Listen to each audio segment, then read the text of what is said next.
All right, well, welcome to Reality Capture Expert. It's November 2024. We have an exciting guest speaker whose name is Ethan.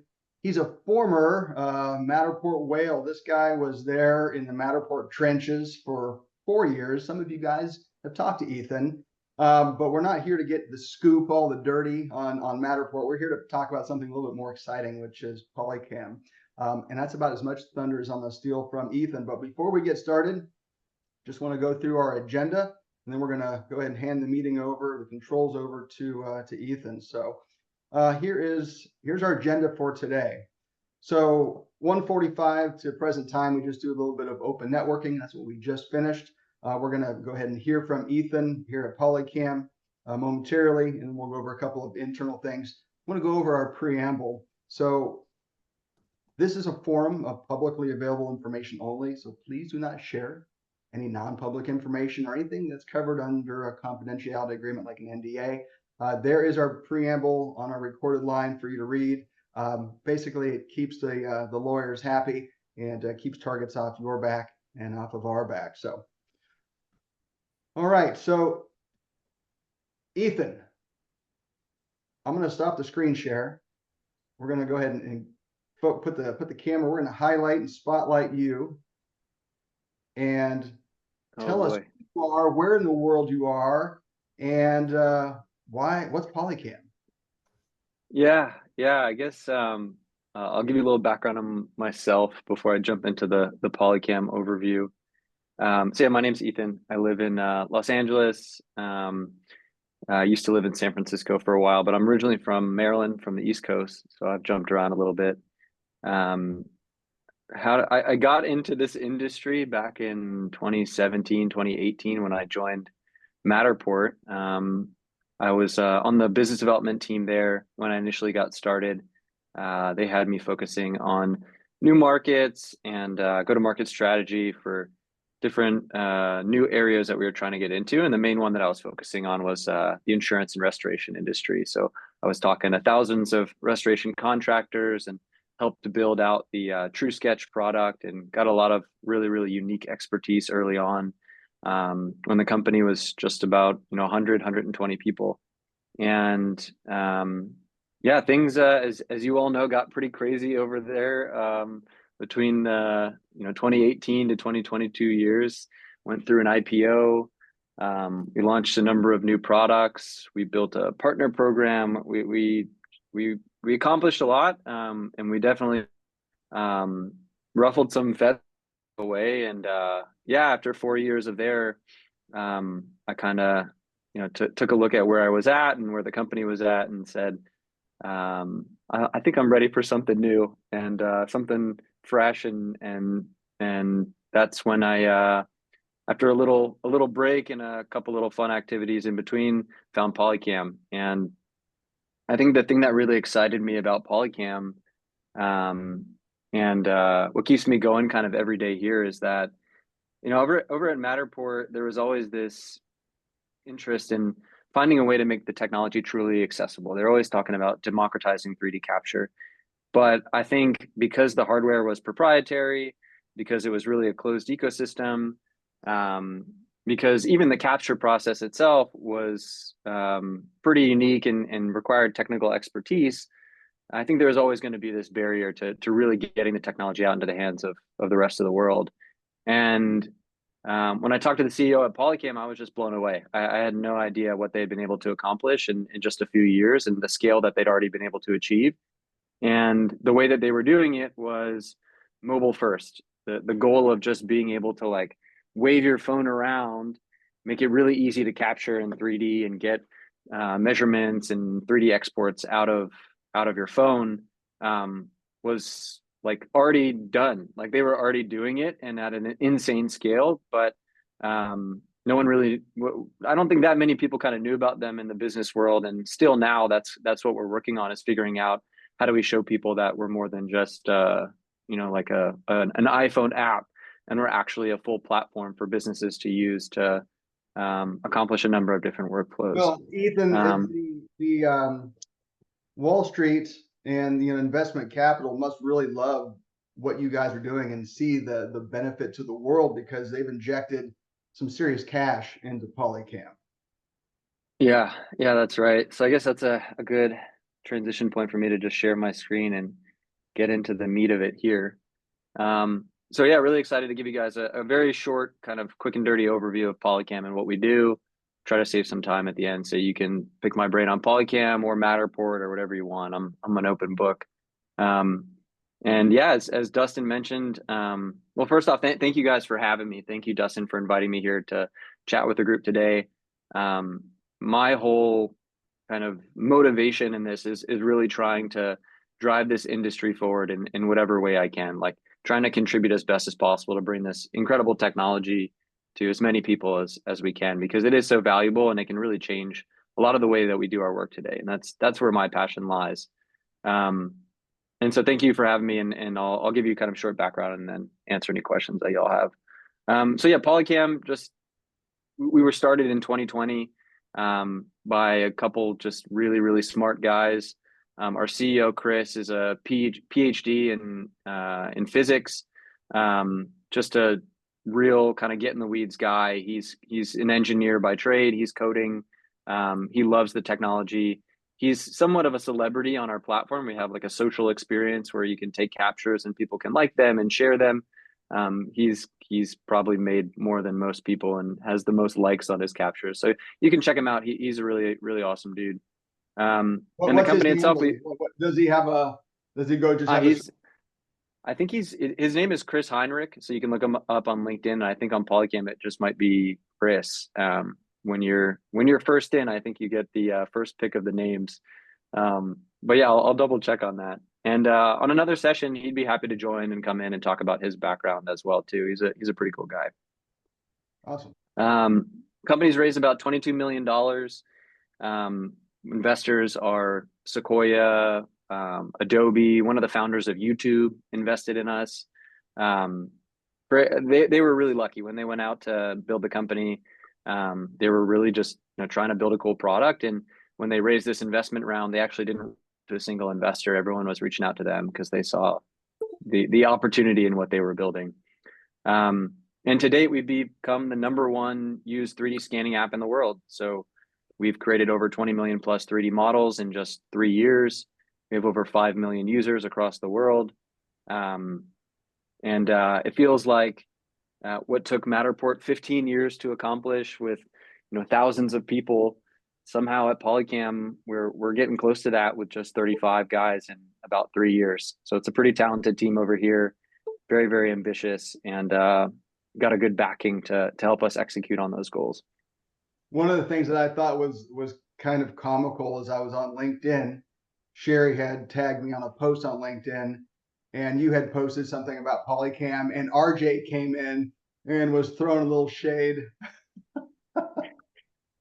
Yeah, he's I know RJ. Yeah, we work together pretty closely on a number of different projects. I honestly thought he forgot about me by now, but yeah, evidently not. He's still tracking me, and yeah, interesting to see what they're doing and that he was following what we're doing as well. Yeah, that was pretty funny. So PolyCam, just generally kind of like what we do and how it works. We provide a platform for comprehensive 3D capture and visualization. So we got our start when the iPhone came out with that LiDAR sensor, and we wanted to launch this like 3D capture app that would allow you to use photogrammetry and LiDAR scanning and all sorts of cool new 3D conversion technology. But we got our start using photogrammetry, so just taking pictures of objects. So people were taking pictures of couches and mugs and shoes and all sorts of cool stuff and uploading it into our platform. We were turning it into 3D models. That's where we got our start, was more like object-based 3D capture. And then as the LiDAR sensor matured on the phones, we moved into space capture. So being able to wave your phone around inside of a building or a home and capture it in 3D, just scanning it and having that kind of like gamified screen pop up where it's coloring everything in that you're capturing. We were one of the first to start to offer a full iPhone-based 3D capture system. And then what we saw was that the pipeline that we built for 3D conversion was a lot more robust than we really initially knew. And we were able to take in videos and pictures from any source and turn that into 3D. So that meant now that we could create 3D models of full landscapes, exterior buildings, taken with drones and other And photography. this is with no LiDAR functionality on the drone. This is just photography based, videography based. That's correct. Yep, exactly. With your middle example, Ethan, back in the GOCV days, for those who've been in the industry for a while, and what shut them down was Matterport's lawsuit against them for copyright infringement of the dollhouse. But I see a dollhouse. So how did you guys get around that? I think this like terminology dollhouse was more more of what they were going after than the actual like capture experience in itself. Because like, you know, if you scan with Trimble or Faro, and you register those point clouds or mesh those point clouds together, you could create a similar model like this anyway. And I think it was more so the marketing and kind of the copying than the actual technology itself. Like this is pretty common nowadays between any company that does iPhone scanning or terrestrial laser scanning, and I don't think Matterport really has like a leg to stand on for lawsuits anymore when it comes to offering this as a technology. And we just don't call it a dollhouse. We call it 3D capture, a scan, something like that. Yep, it's awesome. Yeah, that was interesting times. So this comprehensive 3D capture platform, it really means that you can use any device to create a 3D model. Starting with an iPhone with a LiDAR sensor, that'd be the Pro or Pro Max versions of the iPhones, a drone. So really any drone. I always joke that you could just tape a helium balloon to your iPhone and float it up in the sky and take some videos of your house, and you would get, you know, a 3D model back just as you would a drone. Like it doesn't really matter what the input source is, whether it's, you know, a $5,000 drone or a $500 or $200 one that you get off Amazon. As long as it takes pictures and you can get a comprehensive view of a space, then we can turn that into 3D. So a lot of us have these long selfie sticks. They're 20-foot poles where we can put a device, a small device. So would that be an application where we could do that if we lacked a drone but need to capture some roof geometry? Is that something that would be a good use case? Easily. Yeah, I've done it myself. We have a lot of customers who do that, taking the selfie sticks, using the LiDAR scanner on the phones, and actually using that to capture the dimensions of your roofs. We have a lot of customers who take the sticks and put them down in manholes and are scanning the inside of sewer systems. So yeah, wherever the phone can go, we can turn it into 3D essentially. I want to encourage the RCE community and the RCE team to ask questions. What I'd like for them to do first is use the chat. So when Ethan finishes, he'll be monitoring the chat and answering some of your questions in real time. We'll have some live Q&A here at the very end, but save your questions for the end, but also use the chat. So what else do you have to show us, Ethan? Yeah. So I just wanted to show quickly the way that you capture for photogrammetry models. How you would get back out an output is very simple. You just take a bunch of pictures of an object. In this case, it's like a small little deer here, but it could be a table. It could be a really complex machine.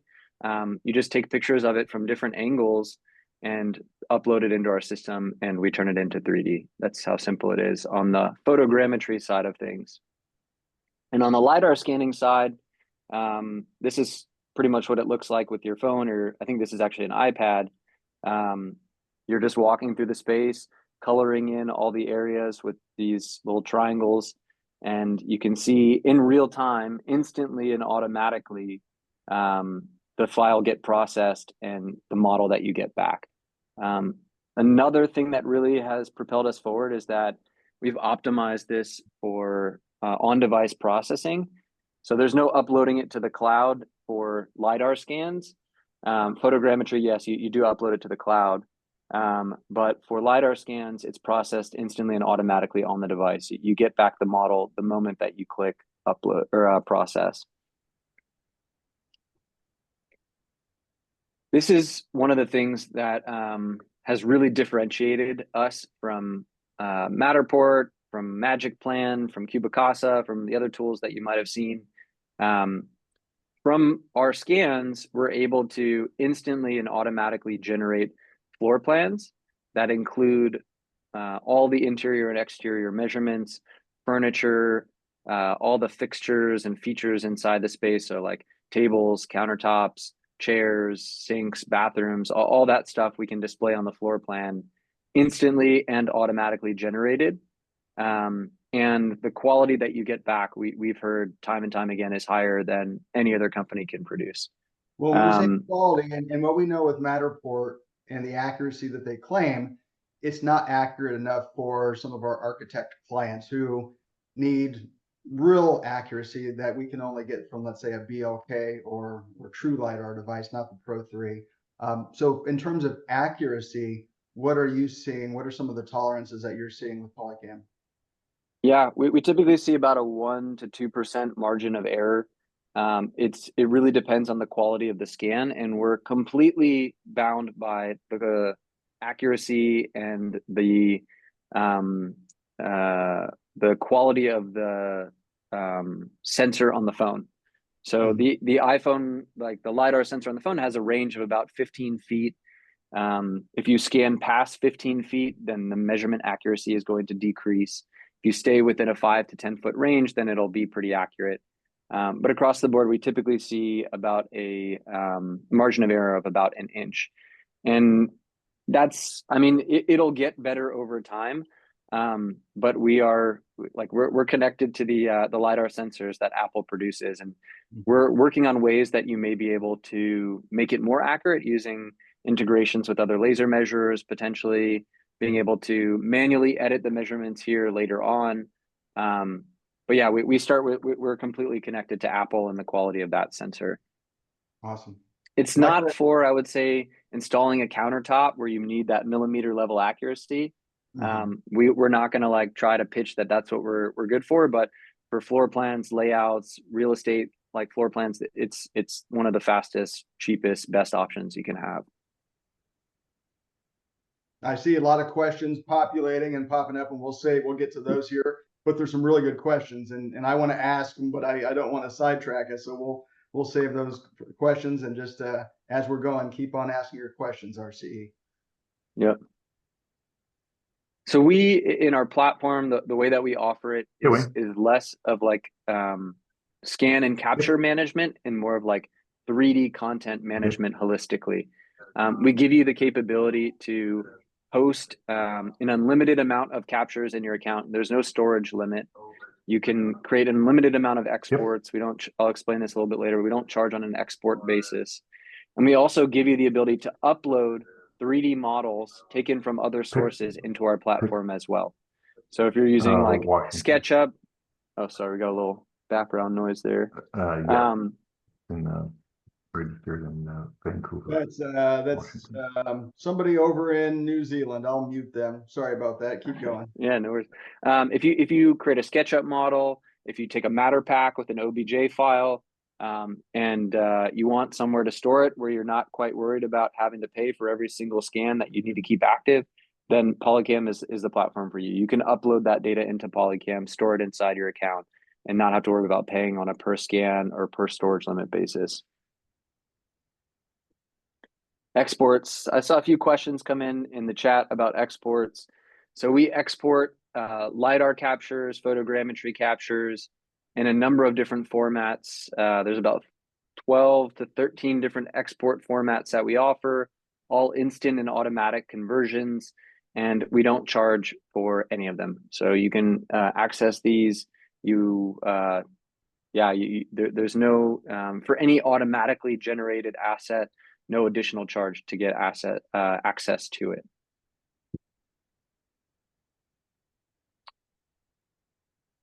Yeah, Dustin asked me to kind of talk through a little bit of like what are people actually using this for? What are some of the use cases and different businesses that we're seeing start to purchase POLYCAM?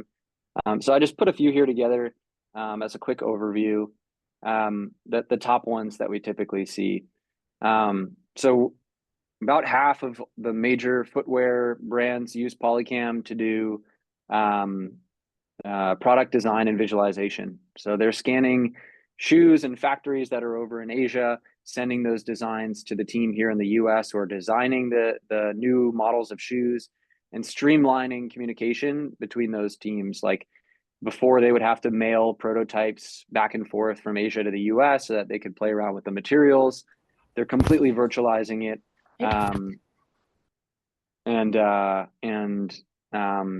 Extremely happy with the outputs that they're getting that are just coming from their phone or DSLR cameras. And on the flip side of things, outside of shoes, we have a significant number of major manufacturing and industrial manufacturing companies using us for a very similar type of process, like scanning very, very expensive machines that go in production lines, getting parts manufactured for those machines much faster, being able to fix those machines faster because they have the data, training people from all over the world on those machines with a very, very high level of detail. And so I think this is an area that we're seeing start to expand because of the accessibility of this, being able to just capture it with your phone, generate the assets. Previously, you would have to create these things manually, and now you can just take some pictures or videos and upload it into our platform. Well, like we talked about on the phone, Ethan, you have some of these larger companies that have large teams. They're on the payroll. They can utilize your software to create this. But there's a lot of companies that they don't want to. The analogy that I used, and people have heard me say it before, is I know how to change the oil in my car, but I'm still going to take it somewhere and have somebody do it for me. So the same thing with POLYCAM. As an RCE team member looks at your platform and tries to decide on how they can monetize their activity, what are some ways you see someone doing that? Yeah, I think for larger companies who don't have photogrammetry or 3D capture experience, we've had conversations where a lot of them don't want to go through the process of training their teams to figure out how to do this at a technical level. And so being able to sell that experience, understanding how to capture things at a very high quality, having the tools in your tool belt, like this shoe on the left-hand side here was actually captured with a DSLR camera with really, really high quality lighting. Being able to have the tools in your tool belt to say, hey, you guys don't have to take on the capture. We have a studio where we can do this and offer this as a service, or we can come to your factory and facility and digitize your assets at a cost that's way more cost effective than you having to manually create these, is quite a selling point. But I don't think this is an area where it requires some homework. Like you'll have to have the right tools, you'll have to have the right experience to be able to sell it. But this is worth a lot. This is worth a lot to companies in just this area itself. It costs a lot of money to keep a machine up and running. There's a lot of money that goes into apparel and retail, and being able to streamline those processes can really help impact larger businesses' bottom lines. Well said. Another area that we're seeing a lot of traction in and growing pretty fast is what we call like facilities management, facilities layout, and equipment installation. We have companies who are either making large manufacturing or industrial machines, need to figure out how they fit into certain environments, or companies who have their own production lines themselves and want to understand how do they fit new machines in there, how do they build floor plans for those production lines. The speed and efficiency at which they can now get access to that data by, instead of having to have a $40,000 LiDAR sensor, terrestrial laser scanner come into that building, or mail someone the device or have someone come in, being able to just use your phone now as the capture device has opened up the capabilities across the board and the speed at which you can deliver these assets back to customers. So this is growing very fast in the industrial space, because I think the opportunity cost of something going wrong or bringing in something that can speed your manufacturing line up the value is so high. And so the cost of a 3D scan here is really a marginal cost compared to the value that you can get out of the data. Well, Ethan, a lot of people on our call are going to look at that last slide. Go back to that last slide just for a second. They're going to say, okay, I would normally scan this really small space with Matterport because that's what I have in my toolkit. How would you sell against somebody utilizing POLYCAM over Matterport for something like this? And one of the things that I want you to touch on is the measurements that you're putting in. Are the measurements, can you override those with something taken from Yeah. a laser? Yeah, so we give you the ability to rescale any of the captures that you have. So if you have a reference point inside of PolyCam, you can rescale the entire scan according to that reference point to make sure that it's more accurate. And I think in terms of just, again, accessibility and where you can actually capture, being able to get your phone in a lot of these different areas, being able to get up close to the machine, above it, around it, and get more of the geometry because you can move your phone closer to it, is giving you a more accurate representation of that space. The kind of like point-to-point rotational nature of terrestrial scanners really limits you in getting a comprehensive scan. You're going to have to, like, get it on a really high tripod, go from different locations around the room, and you still might miss a certain area that you can't get access to. With the phone, you have a true 3D representation of it, and you're sacrificing the 4K quality, get that accessibility and the speed of scanning. But in a lot of times, outside of the real estate market, having the 4K visualization isn't as important as having a comprehensive and quicker 3D scan of any space that you want to capture. If we had everybody's thumbnail video queued up instead of your screen share, you'd see a lot of heads shaking up and down. Yep. Okay, good to know.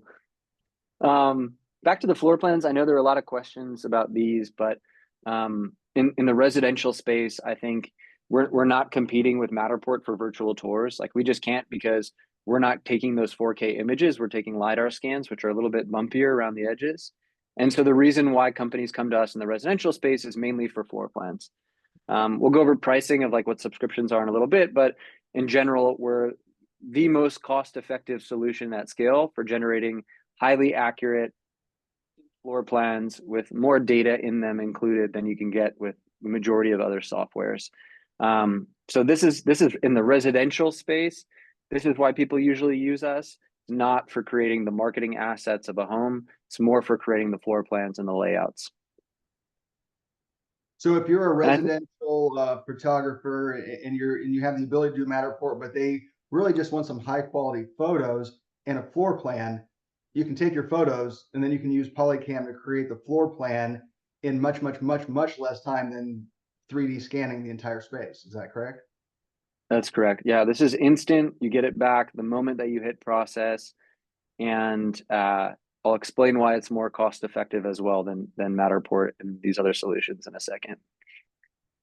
With these, so there's a lot of customization options.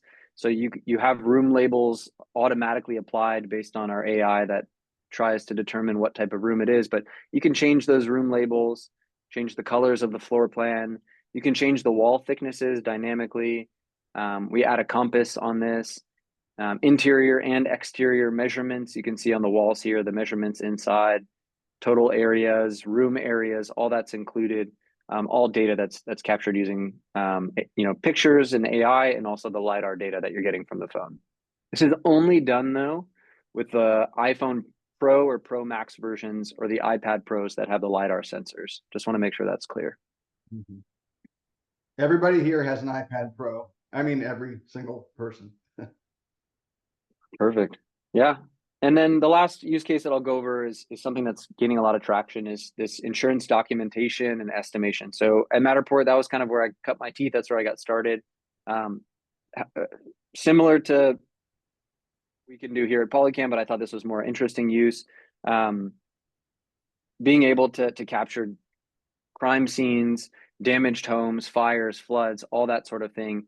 The most important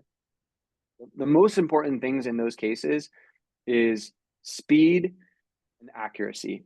You want to be able to, for any of these crime scenes or damaged homes, be able to get there and get that data out as quickly as possible so that you can move these cars off the road, so that you can start fixing the house.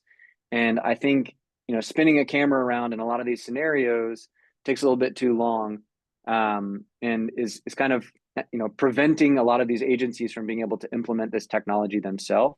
But what we're seeing now is police agencies are starting to arm their investigators, detectives with the iPhones and iPads. They're going out and capturing scenes like this, bringing them into courtrooms.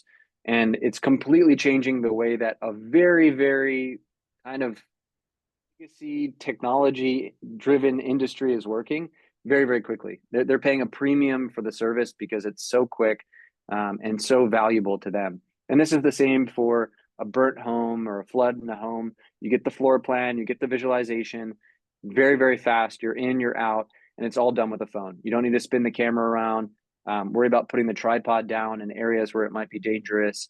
It's just brought a new level of accessibility to an industry that is already familiar with the technology, but is looking for kind of that next step forward. So Ethan, with this example you're showing us, obviously there's a trim tool that's used to clean it up, but how long would it take a technician to scan this scene right here? Less than 5 minutes. That's impressive. And obviously we're taken out of the equation when you're talking about police departments utilizing this on their, on the force, but where my mind goes is they can go online to learn about it, but they could also benefit from somebody in RCE going and conducting a class for a fee. I'm a POLYCAM expert. I'm going to show you how to utilize this technology to the best of its ability. And, I charge $1,500 per class. You can have as many students in your class as you want. That's where I see RCE members inserting themselves into something which would, typically take them out of the equation, like a police department. But great example. Yeah. So some of the most frequently asked questions, some of the things that happen in the chat, and then I can open up, I can show you some examples of the platform and how it works pretty quickly as well. Processing time, it's completely dependent on the size of the scan or how many pictures you're uploading for photogrammetry. For a LiDAR scan, usually the processing time is like 5 minutes, for a larger scan, and maybe like 15 seconds for a smaller one on the device. It just really depends on like the memory and the power of the device that you have and how much data it's uploading. Someone asked, oh, that's a little bit later. Well, how many uploads can we make per month? As many as your heart desires. So I think this was something that really just gave me heartburn every single day working at Matterport, is like, we didn't incentivize people to use the platform in the pricing model. Like the more that you use it, the more you pay. You're having to like archive scans so that you can free up more space in your account. It just like didn't make sense. And the people who built the subscription felt like didn't really understand you guys, didn't really understand this group here or the customers in general. And I didn't even like make this recommendation at POLYCAM. I just came and was just like, oh my God, this is the way to do it. We charge on a per user basis. There's a flat fee annually for the cost of that user, and you can create an unlimited amount of scans, unlimited amount of floor plans, unlimited amount of exports. In some cases, we're like actively losing money from customers because of the amount of storage that they're uploading. And we would rather have that than de-incentivize usage of the platform. That's the ethos of the company, is find a way to get you to actually use the technology as a business and make, we're going to charge you based on the value that we think you're getting out of it, but we're not going to de-incentivize you from uploading another scan because that's going to add another $5. And then you're going to have to delete one because you can't access, it just didn't make any sense. So yeah, that's a really, really awesome benefit of POLYCAM that you're really not going to get anywhere else. How large, small can a model be? So photogrammetry, the way it works is you upload pictures or videos. On a pro plan, you can upload up to 2,000 pictures or 30 minutes of video. And that, how large can the model be in terms of like square footage? It could be like miles and miles. It really just depends on the quality of the images and if you can trim out, some of the images to get more of that space captured. Like we have an insane like library of scans captured with drone photogrammetry. We have, like, I've seen, the full LA downtown cityscape captured and uploaded, like huge manufacturing facilities and plants, hotels that are 150 stories high. Like, really doesn't matter. It's more a limitation on the amount of content that you upload. On LiDAR scans, so if you're using your phone, then in capturing a space, an interior space or an exterior space, the max square footage that we see is between around 3,000 to 5,000 square feet. So the limitation is purely based on the fact that we made the decision early on to do on-device processing. So the phone just can't handle, it starts heating up and going crazy. You guys are probably familiar with how that works. But after about 3,000 to 5,000 square feet, thousands of pictures being taken, gigabytes of dimensional data trying to be processed instantly in just your phone, that's kind of where it hits the limit. But we have built and are continuing to improve cloud processing for LiDAR scans. So we're seeing people push the boundaries. We have scans that have been over 10,000 square feet. And the way that they do that is uploading it into the cloud to process outside of the phone if they want to do that. Would the iPad Pro be met with a similar scenario, or is it a little bit better because it's not a phone? Yeah, more memory and more processing power on the device will help a little bit, but I wouldn't say it like exponentially increases the size capabilities. Gotcha. Um, People are giddy and they're waiting for the punchline. Like, this sounds really flipping expensive, Ethan. And it's, yeah, next slide I think is the pricing here. But the last thing I really wanted to mention is that since you're processing scans on device, for LiDAR at least, if you're doing LiDAR captures of homes, then they're completely private. So if you don't upload it to our system, if you don't upload it to the web platform, it stays on your phone. It never hits our backend. It never hits our cloud, and we never see it. That's been a pretty big asset for companies who require a high level of compliance and security, who don't want things being processed in the cloud. The way that they do it is essentially scan on the phone or the iPad, don't upload it, prevent any uploads from happening, download the exports on their iPad or their iPhone, because you can do it on the phone as well, and then manage that data separately and manually. And there's some manual work there, but because it doesn't hit the cloud, it opens up a ton of new doors that previously with Matterport and these other companies wasn't possible. Last thing I'll say, and a million other questions, but those are the big ones and probably more that I'll answer later. Okay, pricing and how does it work in terms of cost? So we have right now around like 3 different subscription levels.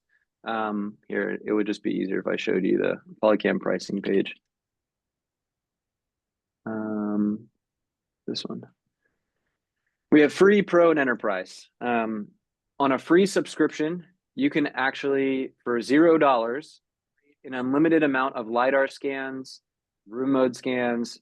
You can upload 5 photogrammetry captures.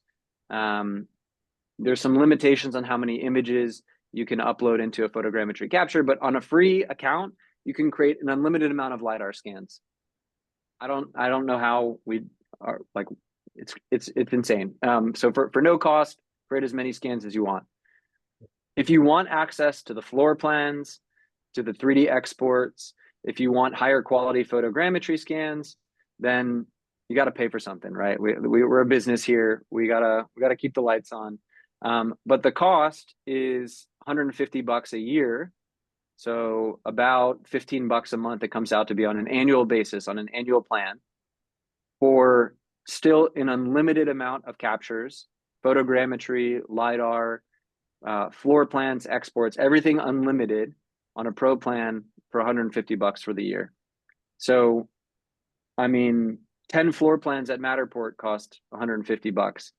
I mean, and without question, Ethan, everybody on this call looking at this, especially that $105, which is your 30% coupon, which is very generous, and thank you, by the way.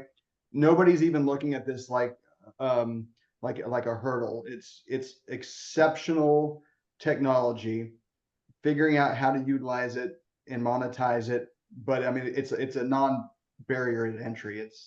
it's dinner out for a whole year. Yeah, it's a couple of drinks at the bar with your buddies. Yeah, it's really nothing. And so yeah, as Dustin mentioned, he said, hey, give us a a solid discount code, and if you guys want now, if you don't have POLYCAM, you can scan this QR code with your phone. This is going to pop up the Apple App Store link, where if you're paying through Apple on your phone to get access, it'll give you the discount code automatically. And then if you're going on the web to use it, when you check out, you can use this discount code here, which I'll pass to Dustin after the call.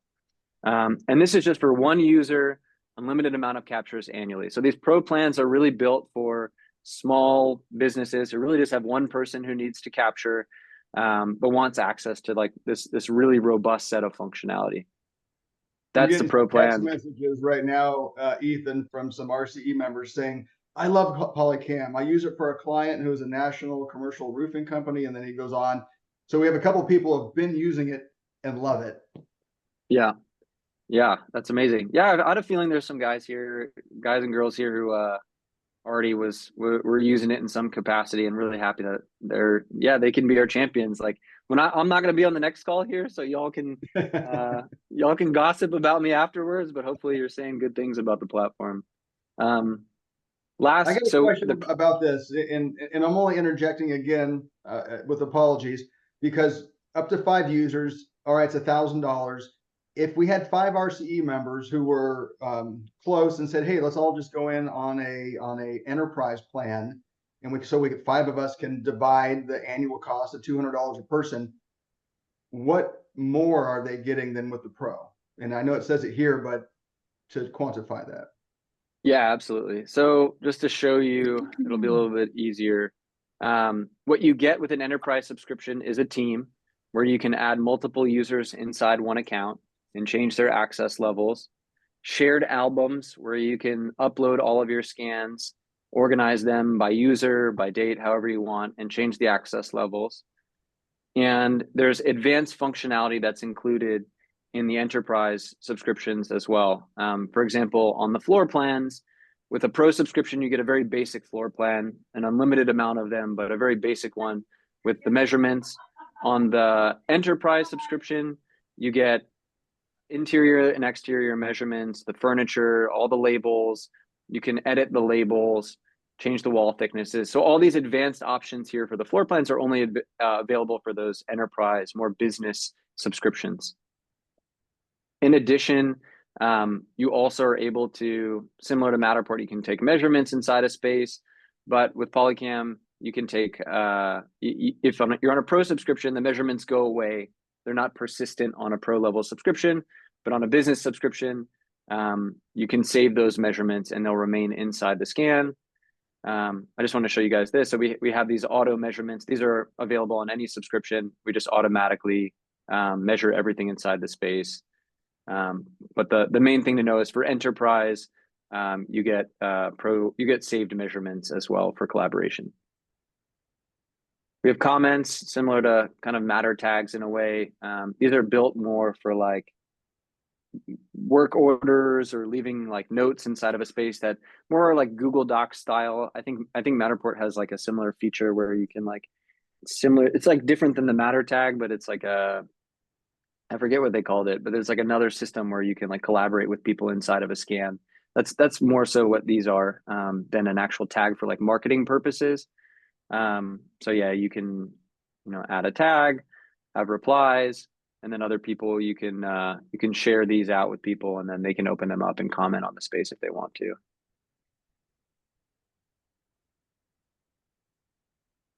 We're consistently adding new functionality to mainly the enterprise plans. I think because we make free and pro so robust, all the advanced features that we do are likely to be on these enterprise plans going forward. So I know in the beginning of the call, someone was talking about the merge feature, being able to edit scans and combine them together. So we're going to be launching that towards the end of this year.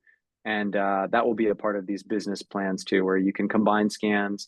The cool thing about POLYCAM is like, you could take a capture of your couch using photogrammetry, and then you'll be able to take a capture of your house, and you'll be able to take that capture of your couch and insert it into your house inside of POLYCAM. That's really what we're working towards.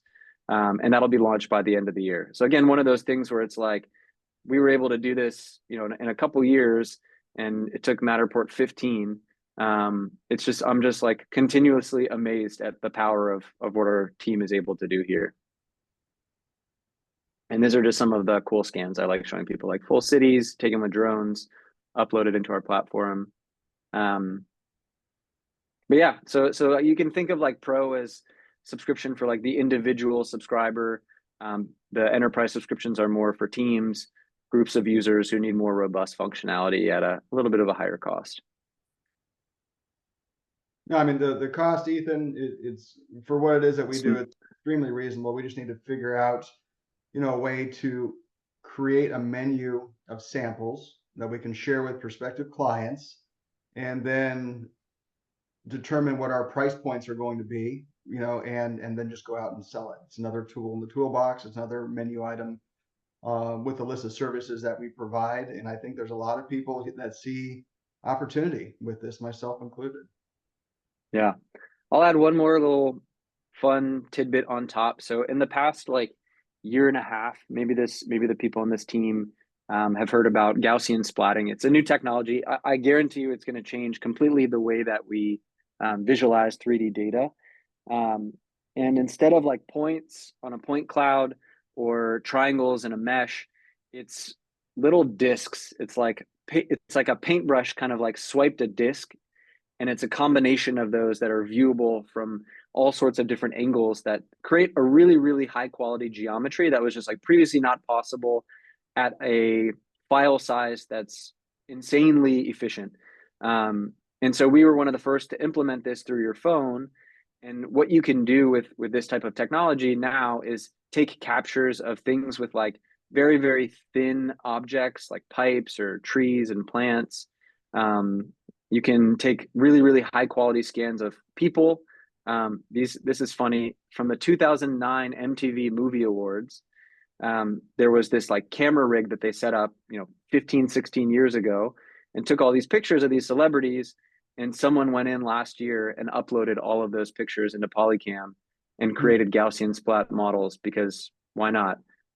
So we have like all these celebrities now inside our platform that someone captured back in 2009 that you can see is possible through our pipeline. So more on like the business side, what is Gaussian splatting used for? It's going to be more in like the industrial space, where you wanted to capture like very, very narrow and fine details of things like these pipes and these railings that wouldn't have been possible with a laser scanner before. This is all done just using pictures uploaded and videos uploaded that can create back the 3D model. It's amazing. It's going to revolutionize 3D scanning in general. We're just kind of like getting started. And what you can scan is not just like those types of things, but reflective surfaces, glass objects, get mirrors, things like that were previously really, really impossible to capture accurately with laser scanners.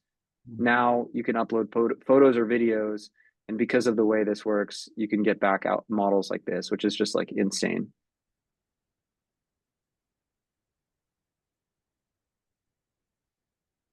Yeah, so that's it for me. Really appreciate it. I think the thing to leave you with is like comprehensive 3D capture from any data source with any type of object or space. You can do it with POLYCAM, and it should be really, really reasonably priced and affordable for your team to get access to the technology. And I'm here to help. If you guys have any questions, you just want to shoot the shit about Matterport, love to do that too. Well, thank you. That's awesome. How about we just take it off the screen share for a minute, because I want Ethan to see. But how about we give Ethan a huge round of applause? We're going to give you credit for everything POLYCAM, so it's almost like it's your baby. You're getting all the love. But let's go through just a couple of let's use the hand raising feature of Zoom. Most everybody here has used it before. So if you have a couple questions, let's take 5 questions. So use the hand raise feature and ask Ethan a question. Maybe you've already typed it out in the chat, but let's ask it live. David, you're the first one. Go for it, David. Yes, I'm interested in the floor plan feature. I'm wondering, with Matterport, you can import an SKK or E57 file into Xactimate. which you're probably familiar with, but it's used by estimators in the property mitigation industry, and they can generate, sketches, floor plans, measurements. Do you have any way to import data from Matterport that takes advantage of the data to produce either floor plans or measurements?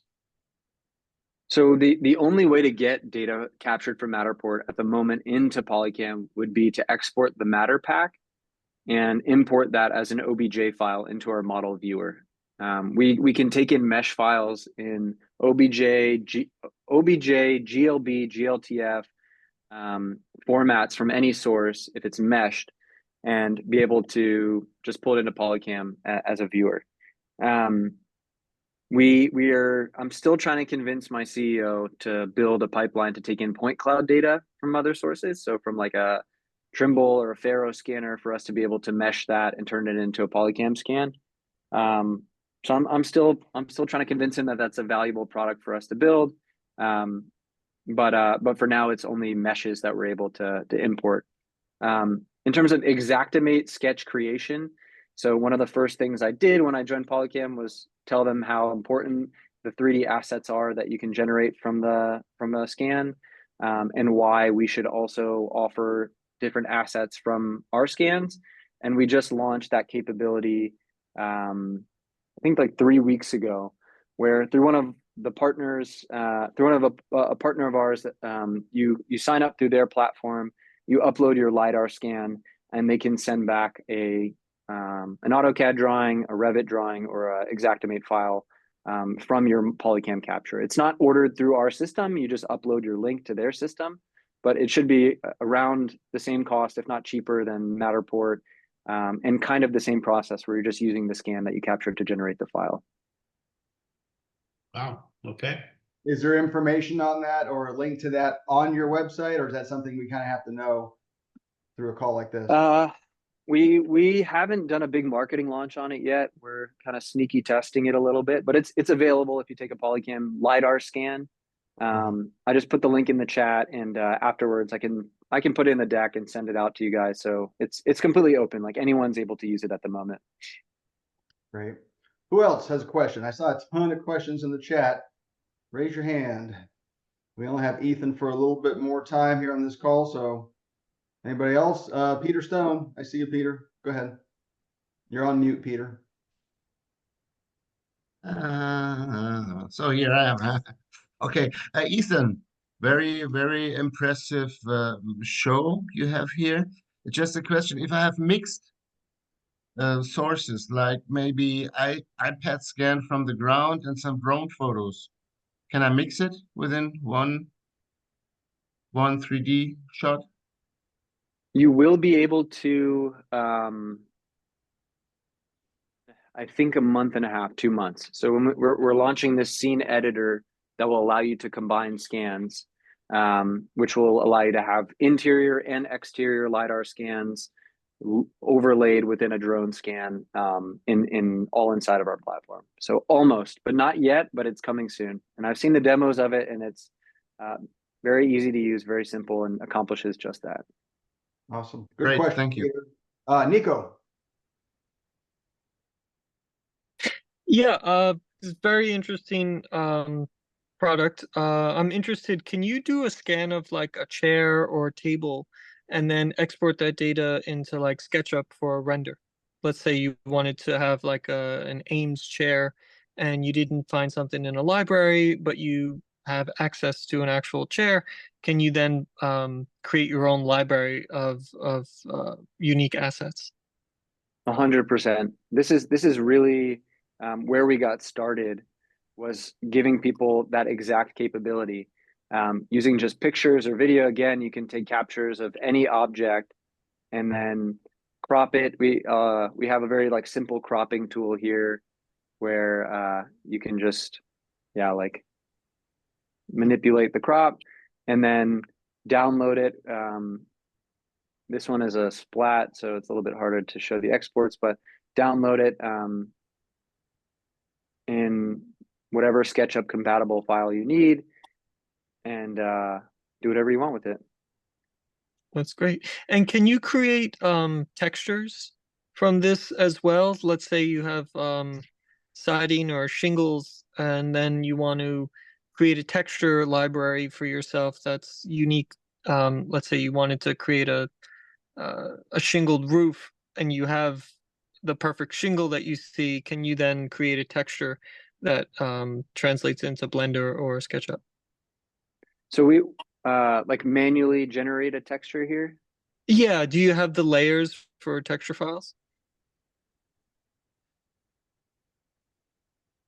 I don't think so, but I'll check on that. I don't think we do, but I'll double check and get back to you on that one. Okay. We'll take time for one more question, two more questions. So Michael in Switzerland, and then Del. Yes, that's nice. Thank you. Very impressive what you presented us. I started to work 2 years ago with Agisoft Metashape for making models, but it is not really satisfying. How do you compare the POLYCAM with the Agisoft Metashape? Is it really this big improvement and easier to handle, or how do you compare it? Yeah, I think we're much more user friendly, easier to use, faster processing, and built for collaboration is the differences, I would say. Yeah, we have a lot of customers who come to us from Agisoft because they're looking for a more user friendly, intuitive tool, and a few more tools that they can use kind of in their tool belt that are offered in a really simple way. They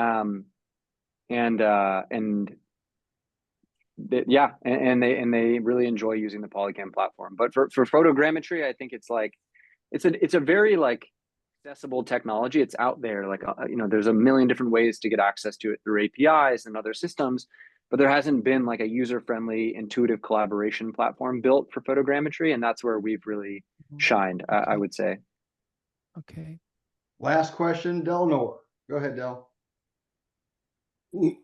So when scanning like a building or even like some objects in a dark room, like sometimes they don't have lighting, is the lighting on the iPad and the phone sufficient enough? Because as you know how it is with Matterport, sometimes that would throw off the scan on alignments and stuff. Do you need proper lighting in buildings, or can you just use the flashlight on your phone or your device? Yeah, if you're just looking to get like dimensions out of the scan, then you can, the LiDAR sensor will do a decent job kind of stitching everything together and creating an output from it. But yeah, lighting it helps. So we do see people who like will add like a light on top of the phone, or like a kind of like not a gimbal fully, but like some some gimbal. something, yeah, some like lighting attachment, yeah, because it will impact kind of like the final visualization that you get. Even with little small objects, like to show that manufacturing, when you get to, if you're scanning around a certain part of the object and you get to the back side of it and it's darker back there than it is on the other side, that light will help. Yeah, if the phone can't really see it, it'll be able to get some of the dimensions and the geometry of it, but it won't be able to generate like a really high quality model of it. Okay. I'm trying to find like a good example of like a dark space that I scan. I think. Yeah. And Del, here's like, for example, junk in is junk out. The better the quality of what you're.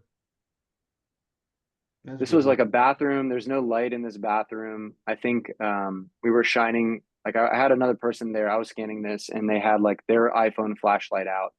But yeah, you can see this is kind of like the quality that you might expect. It's like there's no light in this bathroom. It was pretty dark and we were just shining like a flashlight in it. Yeah, because I've been out of curiosity, what was your use case for the bathroom? Yeah. My father-in-law was trying to redesign a building. He asked me to scan this like office that he was thinking about leasing. That was it. Nice. Well, I'm surprised that because you've wowed us, Ethan, with PolyCam, all the capabilities. We are in this industry. This is how we pay our rent, our mortgage. We put food on the table. We're not just moonlighting with a Matterport camera that we take out of the case on Sunday afternoons when we can fit it in. This is what we do. So exceptionally interesting content. But as far as Matterport is concerned, you were there for 4 years at Matterport, and you've already mentioned that, you know, your company's been able to do in a short period of time, which has taken Matterport, you know, 15 years to do. What we preach at Reality Capture Experts is diversification, because we don't ever want to put all of our eggs in a Matterport basket. And this is especially true ahead of a CoStar acquisition of Matterport, where we've already seen CoStar marketing for W-2'd employees as architectural photographers to do a lot of these jobs that, you know, in the real estate industry that we might be doing. So to diversify and have another tool like this in our tool bag, to have it shelf ready and be able to sell it now, you just never want to be in a position where you have to figure out your pivot when you don't have the time. So right now, as we move into the colder weather months in North America, this is where we have time to invest into education. But it looks like the learning curve here with POLYCAM is pretty minor. Yeah, if you can wave your phone around, then you'd be able to get something out of it. And on the drone side, if you were ever thinking about expanding your portfolio of services that you offer, and you didn't fly drones because you didn't know how to get that data into a usable source for a customer, this is the way to go. Like, the drone stuff that we started to do, again, something that's kind of under the radar. We haven't really marketed it yet, but like, to do expansive drone photogrammetry for a nominal cost is like, it's unheard of. So yeah, this is another like fun area that would be very interesting to add to your portfolio. That's like another specialist, kind of like a customer is not likely to get into the space of figuring out how to do all this. This is a specialty that you could be an expert on and start offering if you didn't offer it before. So that's obviously a cell tower right there, and you're using this particular example. This was all captured with a drone, correct? That's right. Yeah. I'm pretty sure. Yeah, 574 images uploaded, and turned into this really sweet model here. And it's only Zoom. We blame Zoom because it's the same thing when we're presenting a Matterport model on Zoom. It comes through real choppy for the viewer. So what we're seeing is real choppy, but I've seen your models, Ethan, and the rotation in the viewing experience is very smooth. It's only Zoom that makes it look not smooth. Well, we're going to go ahead and finish out the rest of our team meeting. We only meet like this once a month. And Ethan, what I'll rely on you to do, if you have time, is to maybe respond to some of these questions that were asked in the chat. That way your answers will be archived and everybody can benefit from the answer of one for many. But thank you for taking some time to share this, extending a really generous coupon. I think that you'll gain more subscribers, you know, as a result of this, just because RCE members can use this tool and go out and make more money. So thank you again, Ethan. We'll and feel free to hang out with us just as we kind of round through the rest of the meeting. Please make use of the chat. We'll go back to screen share. So oh, Ethan, one more thing. Are you in this picture? I'm wearing my glasses, but I can't tell. This is before my time, unfortunately. Yeah, this is early days. Well, it's so that, and again, what I love about the company also is you're very well funded, but also small enough to still care and be nimble, which is important. You're not a big monster corporation where the right hand doesn't know what the left is doing. Yeah, that's right. Yeah. Appreciate it. Thank you guys for having me. Thanks for the invite, Dustin. I'll stick around. I'll try to answer some questions in the chat, but really appreciate it. Appreciate it. Thanks, Ethan. So what we've done here is we've added a couple of POLYCAM URLs to this. We'll upload this inside of WorkVivo, so you'll have access to the all the information that we're going over. But some fun stuff. You know, a lot of this is fun. You know, how are you going to monetize a T-Rex skull? No, that's fun. But I'm pretty sure everybody else in here saw the usability. This is hyperlinked, this POLYCAM right here. So as you review this, This is hyperlinked to the presentation in case any of you saw some of the assets that were shared earlier on Ethan's presentation. Is that, I suppose I haven't shared this yet. Is it okay to share that, Ethan? The presentation? Yep, absolutely. Okay, want to make sure. So here we are. I think we're past the 2:30 hour. Yeah, we blew that. But member of the month, I wanted to show something. I would like for everybody, if there's somebody inside of RCE that has gone out of their way to provide you with some information, some networking, some mentorship, anything like that, I'd like for you to put it in the chat. So just put in, MTOM, which is member of the month, and then put the RCE member's name. We like to celebrate these people because a lot of times the ones that are helping you now were helped by somebody else a year or 2 or 3 ago. So they're just paying it back and now they're paying it forward. So please make your nominations. I'm not allowed to vote, but I am going to vote separately for Ramon Rodriguez and Dean Sholey.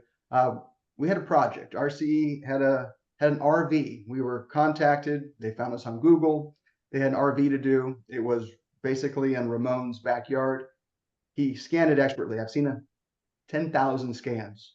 I've seen a lot of crap from people that call themselves experts, and we try our best to try to provide some training, constructive criticism.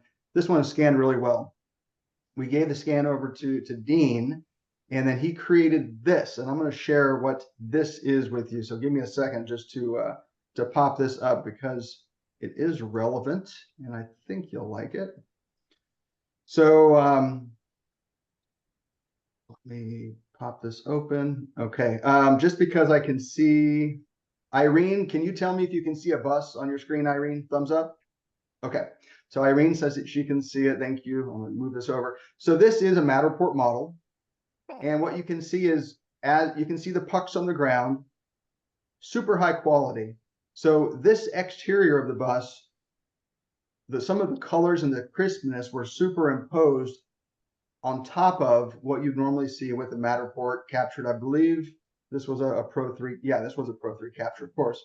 But as I'm looking around, it grays out the background because we don't want to see the background. We want to focus on this RV, which the client who owns the RV leases it out to country music stars, high-end stuff. This is a very expensive RV. So as you can see, the television, the scene superimposed over the TV screen, not just a black screen. Nice little touch.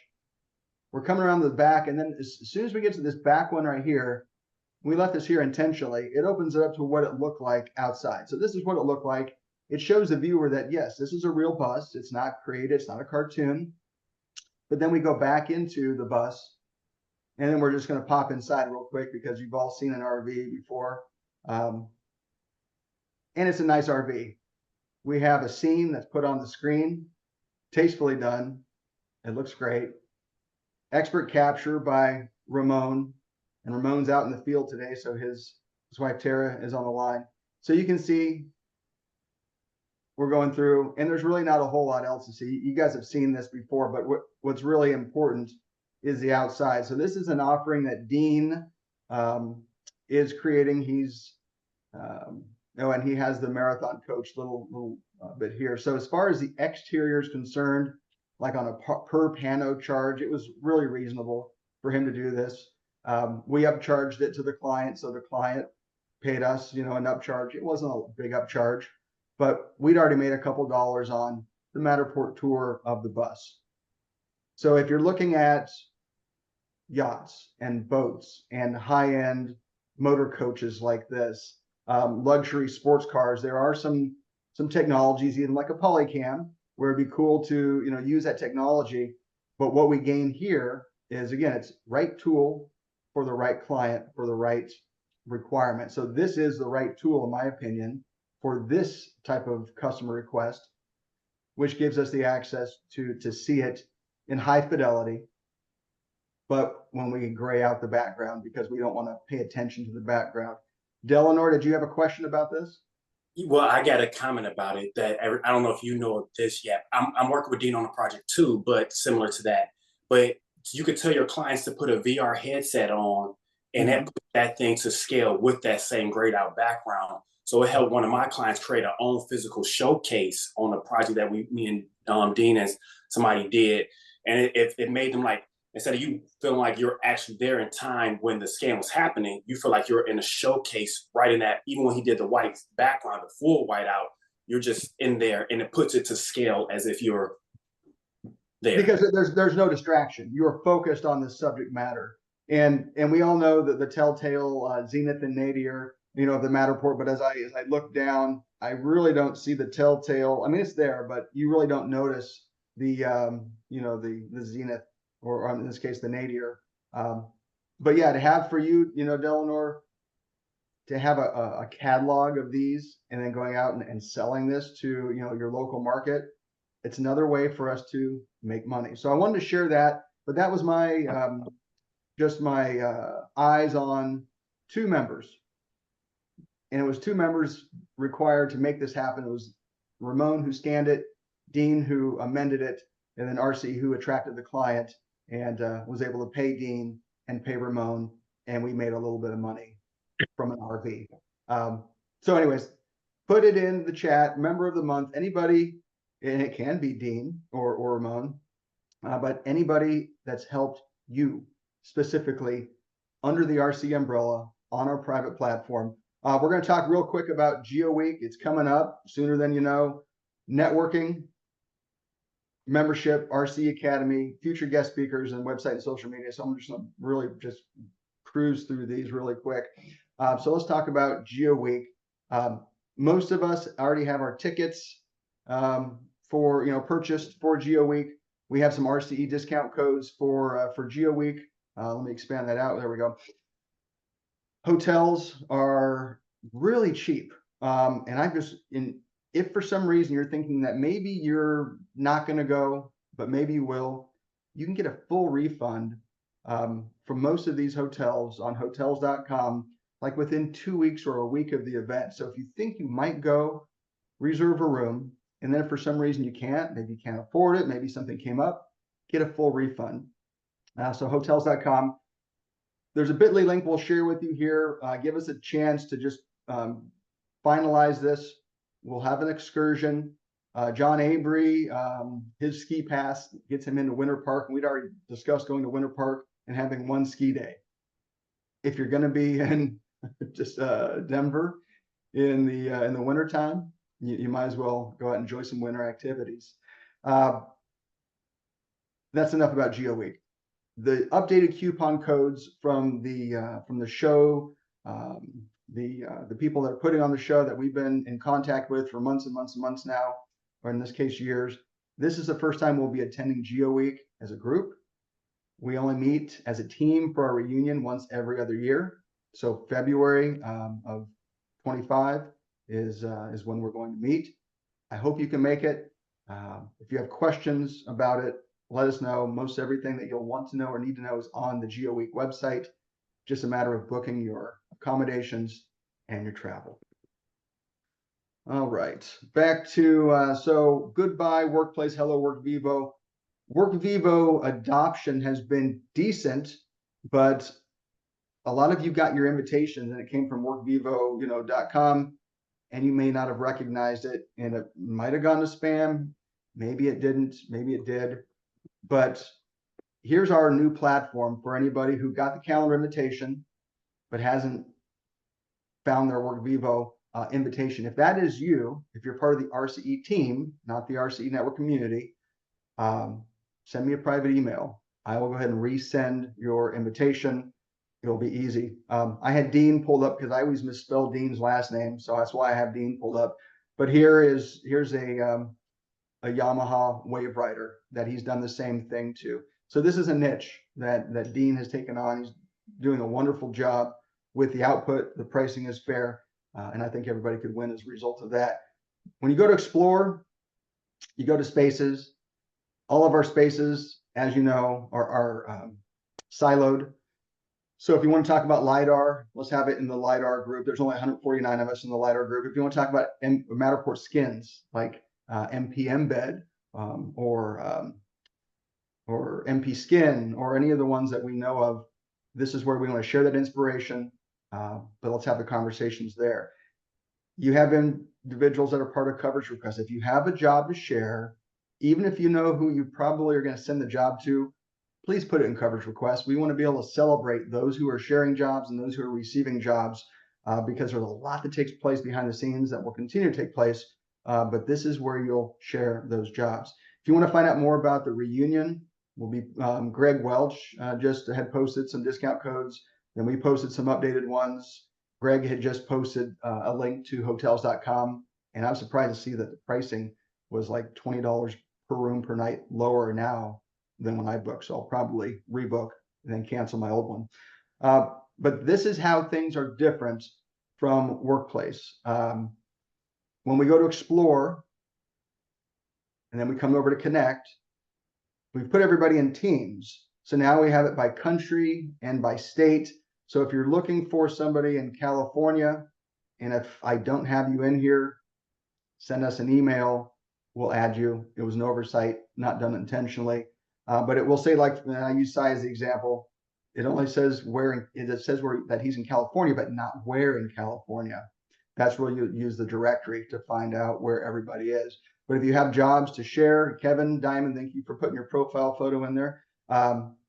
This is that resource for you. And if you want to connect with people individually, this is where you can find and connect with all of your peers, all of your RCE team members.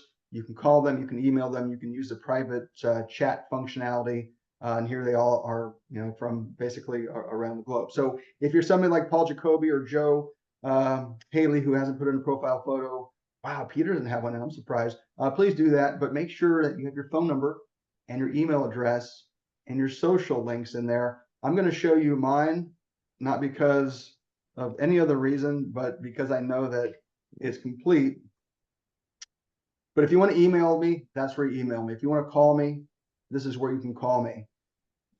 On the social, let me move this out of the way, hide the floating. Okay, under SlideShare, if you have a website, which all of us do, put your website here. So if you want somebody to connect with you on social, this is a great way for us to support each other, celebrate each other. So stay connected to your peers on social, but go ahead and put that in. So if you need to, well, I mean, you'll go to your, I have an admin control, but you on your own control, you'll be able to put all that information in. For some reason, you have some issues where you can't put it in, let us know. It's a new platform. It's really powerful. There's a lot of stuff that we haven't turned on yet that we will. But for now, if there's something that's buggy or not working right, let us know. One example of that is, like, if I'm leaving a comment and I misspell a word here, if I go to correct the spelling, it wants to duplicate the whole post. We recognize that's a nuance with WorkVivo. We're working with their team to fix that. But Explore, if there's something else that you need or you think would be beneficial, put it here. As far as the activity, the Hire Me page was one of the pages I was referring to when we were talking about adaptive property solutions and IFTI being great resources for the team. We've created this overview. We've taken the information from our old platform and we put it over to the new platform, giving you the points of contact and some individual and some very specific intel for you. This is RCE only. Your membership agreement binds you contractually and legally to not share things outside of RCE. So, you know, just, yeah, I think everybody here knows what to do. You guys signed the agreement, but try to keep, and not try, but please keep all this in-house. That's why I'm not scrolling down any further. So people, teams, we got that. Explore, spaces, events, values, pages. We'll play with a little bit more of it later, but I think for now, this is where the spaces are. And the one that most everybody wants access to is the coverage request for jobs. So we'll start to use this a little bit more here in the future. So other than that, for Workplace, or I'm sorry, WorkVivo, does anybody have any questions on the WorkVivo platform? Has everybody been able to access it? Glenn Lexa, I know you're a latecomer.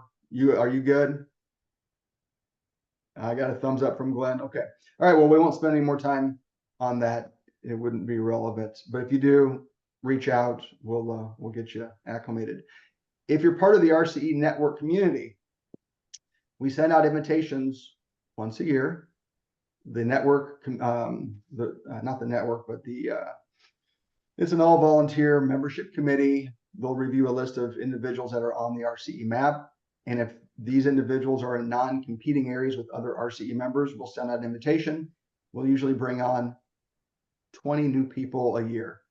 We're really not trying to grow.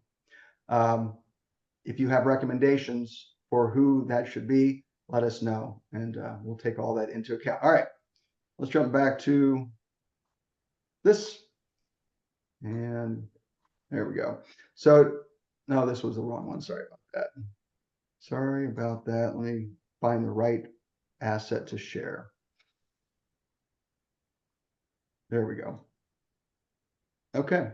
So goodbye workplace, Matterport fall release, InnoDraw updates. I want to tell you guys about the InnoDraw updates, RC Ukraine, and then some Matterport Pro 3 financing from Mike Boris. So the transition, October 9th, we've been in it less than a month, but I've just over the past couple of days, I've seen the adoption rate a lot higher. So if you're on this call and you need that, let us know. We just talked about that. Fall release.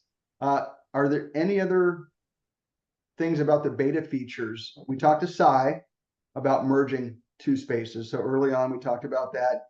Anything about the beta features that you guys like, don't like, some feature requests you wish we had, anything? Defurnishing. I like the defurnishing feature. I've been experimenting with it. I'm in the beta for it.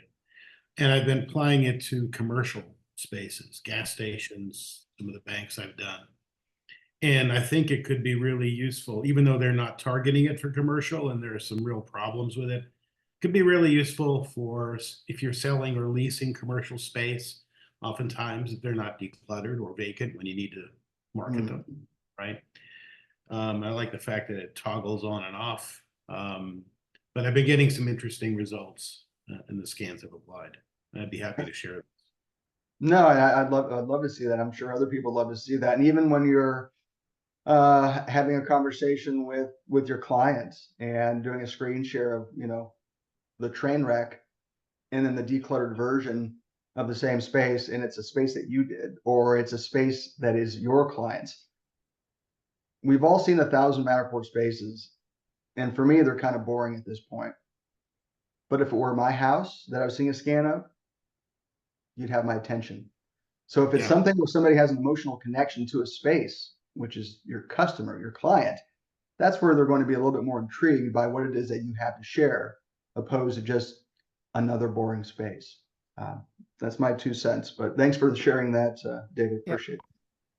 I also wanted Michael. to say, yes, I have also defurnished a city gate, a medieval city gate, and I thought it would only defurnish one space, which was very messy, but it defurnished everything.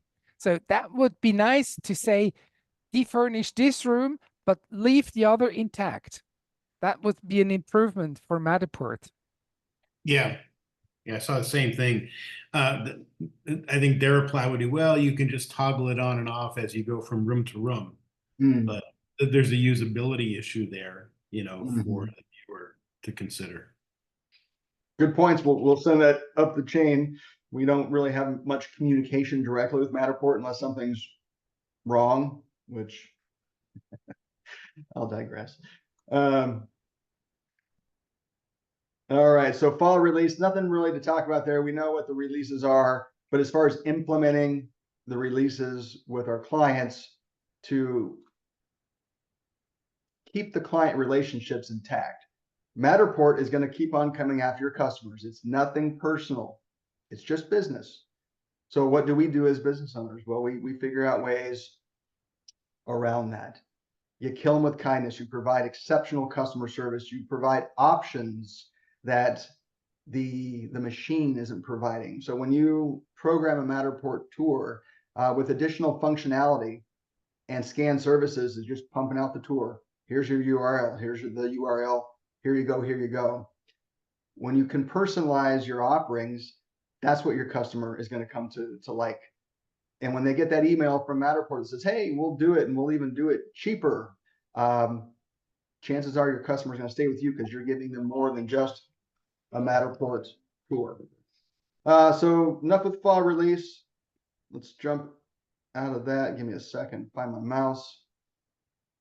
All right, so InnoDraw. So last month we had our InnoDraw guest speaker, exceptionally accurate 2D and 3D drawings because we're using a Leica Disto 2 D2.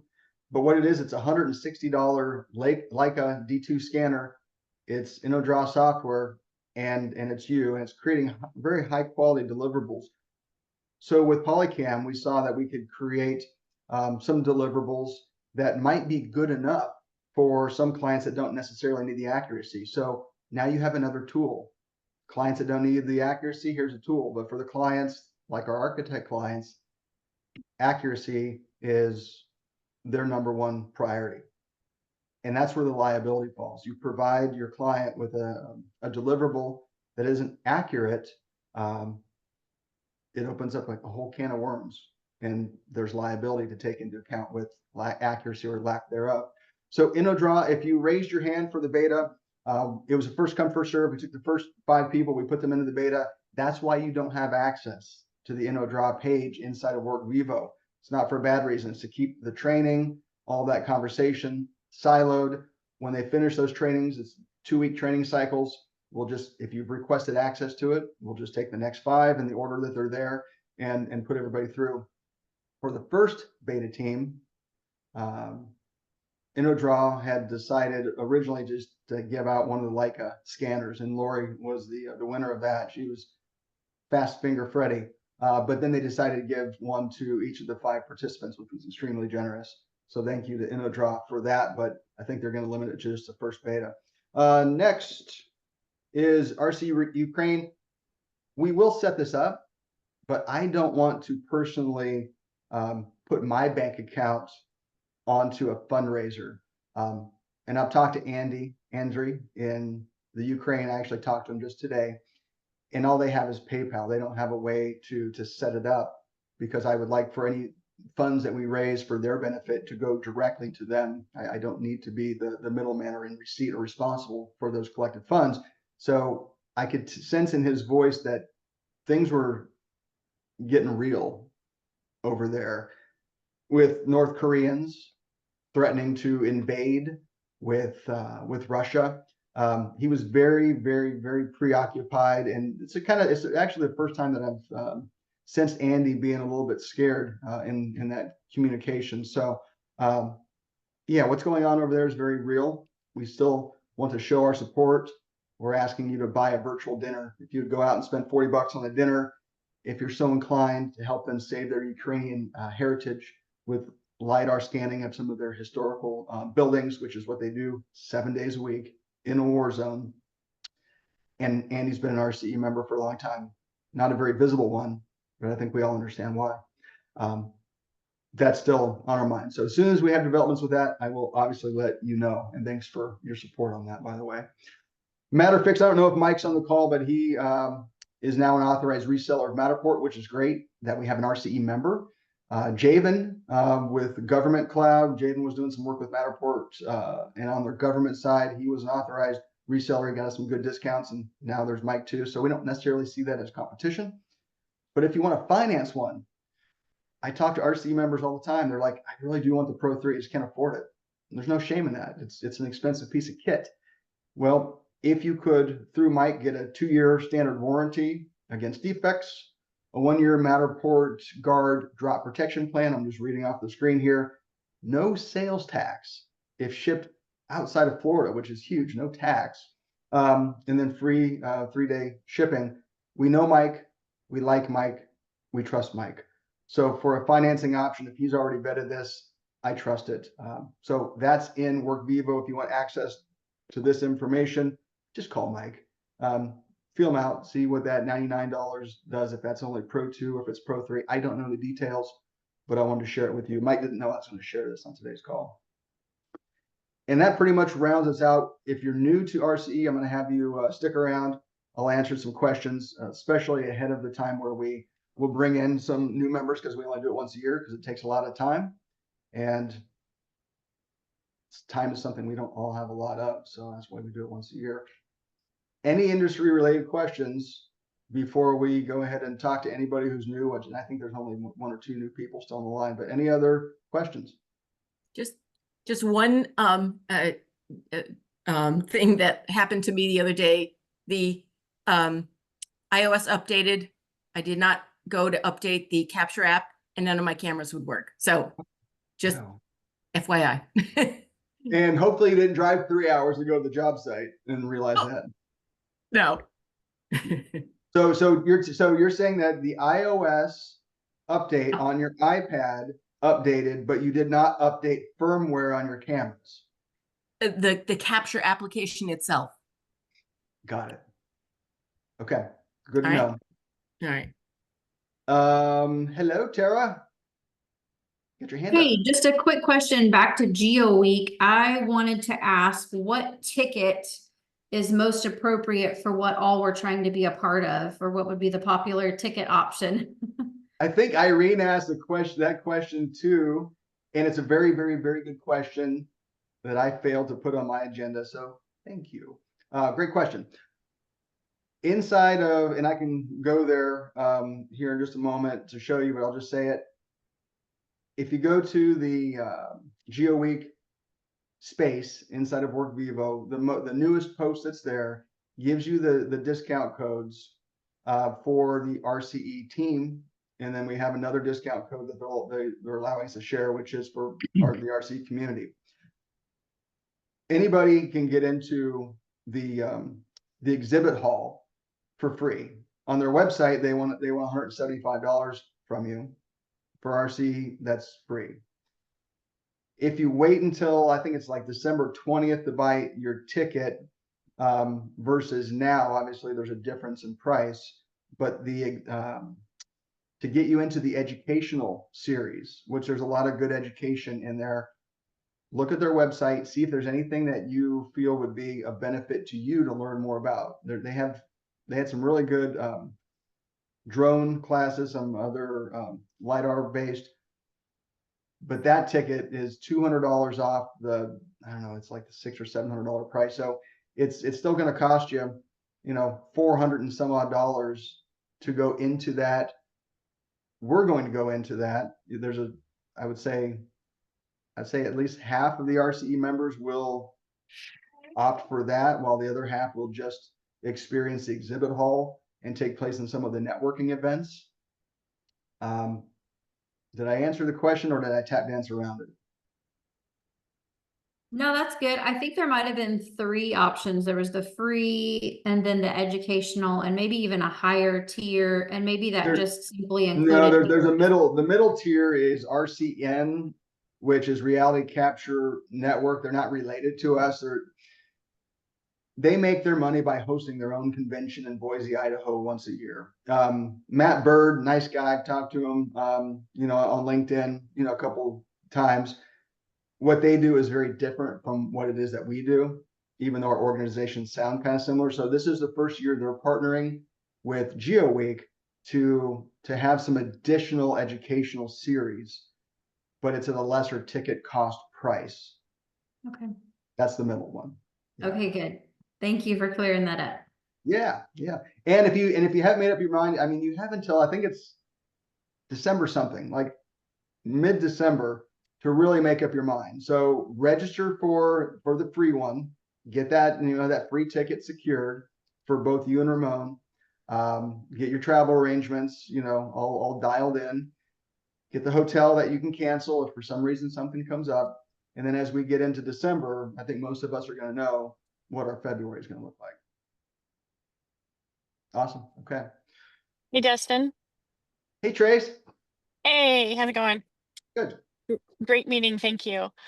Just to her comment, if anyone's just looking at doing the exhibit hall, the cheaper one, there's also still a lot of keynote sessions that if you make sure you arrive maybe the day before, that you can go to their opening keynote remarks in the morning, the day of the first day. There's a lot of presentations that are being last year anyway, that were being given in the exhibit hall. They have like a podium up there, and that's where Mike Vorst presented last year, and a lot of cool presentations there too. So there's still a lot to do if you don't end up financially being able to take note of the other one. We were able to get into a lot of those other presentations, and a lot of them were really cool. They just were a little bit above at a higher level of LiDAR scanning than we do. But they opened our eyes to a lot of things too in some of those presentations as well, that we could opportunities too. So, but I do think there's something for everybody, even if you just do the free, the one that we've got the discount for the 175. And was last year's the first year that you and Greg had been to GeoWeek? Yes. Yeah. And we felt that there was just a lot of networking to be had with all the vendors that we work with. Matterport was there, Preview 3D was there. There was a lot of vendors that we work with that we found out things that they're putting in the pipeline, that they're coming out with new in the next year, that we got, felt like we got more information about ahead of time. So there's a lot to do on the floor as well. So yeah, last year was our first year. It was really cool.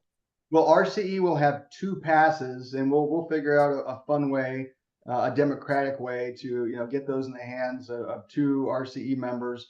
I haven't figured it out yet, but RCE will have 2 available, so we'll figure out who gets that. But everybody's going to get just a form link, and on that form it's going to say, are you attending, who's your +1, what days are you arriving, what days are you leaving, what hotel are you staying at. Here's a couple of ideas for a group activity excursion, one of which is we'll be skiing. Are you interested, yes or no? So as we get to figure out what our head count is going to be, what the interest of the group is going to be, we'll make some decisions in the best interest of the RCE team as a whole.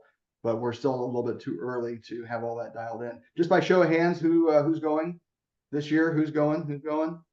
I would say half. And when James O'Neill's a maybe. Okay. All right. Everybody take it off of mute if you could. What else is going on in our industry? We get together once a month. These are rare occasions for us to get our computers all together. What's going on?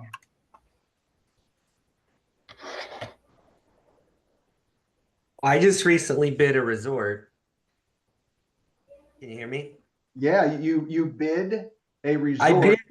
I bid a resort, and I put a lot of time and effort into putting that bid together, only to figure out that the owner of the property is a billionaire and is a very, I should say, frugal person. And he said that my bid was twice as much as what anyone else bid, which I think is a lie.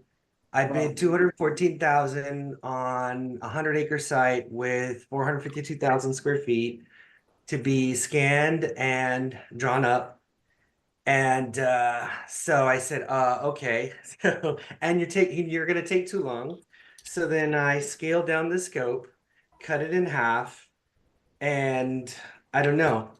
I talked to the architect and told them what I'm doing. And so, the learning process of how to quote a project of that size for me is, overwhelming, because I'm committing to that obligation. And of course, the way you work a project of that size is completely different doing 10,000, 20,000, 50,000 square feet, or even 100,000 square feet. Is a whole different game, because it's a freaking resort that's open. And but anyways, this man owns a lot of buildings and a lot of companies. The architect is a high-end architect. And in the process of talking to vendors, I talked to Hexagon. Hexagon owns Leica, and they have the software, 2 softwares. They're not cheap, but what they do is amazing, which is for the construction monitoring process. So my mind was blown. It's not cheap, right? So it's like 40 cents a square foot for the life of the project. It sounds expensive, but if the project takes 5 years, that's what it costs. It includes visualization. Obviously, you're for that, you're going to use a 360 camera. And that assumes that there was a point cloud and a BIM file that the architect and the asset owner has. And then you just walk once a month and you upload it to this thing. And so I'm now like it has my mind spinning of we only, when we first all started with Matterport, we all like, gee, wouldn't it be great to scan a house and that somebody leases it or sells it, and then that's it. And then we realized there's other uses like, oh, you could use it for pre-construction, you can use it for insurance, you can use it for litigation. Well, with LiDAR, it's the same thing. I'm like, gee, wouldn't it be great to just scan a house and scan a building? Then now it's like, whoa, wait a second. There's all this other stuff that you could do with the data that it's like, poof.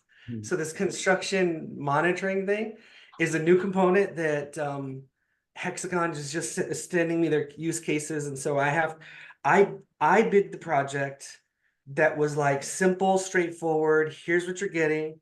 And what I think I failed to do was to put an educational component that explains why I'm proposing this. And here's why it's this much money.